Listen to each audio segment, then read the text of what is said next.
اور وہی تو ہے جس نے آسمانوں اور زمین کو تدبیر سے پیدا کیا ہے، اور جس دن وہ فرمائے گا کہ ہو جا تو حشر برپا ہو جائے گا، اس کا ارشاد برحق ہے، اور جس دن سور پھونکا جائے گا اس دن اسی کی بادشاہت ہوگی، وہی پوشیدہ اور ظاہر سب کا جاننے والا ہے، اور وہی دانا ہے، خبردار ہے۔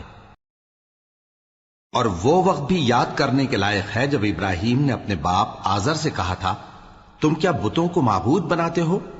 میں دیکھتا ہوں کہ تم اور تمہاری قوم کھلی گمراہی میں ہو۔ اور ہم اس طرح ابراہیم کو آسمانوں اور زمین کے عجائبات دکھانے لگے تاکہ وہ خوب یقین کرنے والوں میں ہو جائیں۔ یعنی جب رات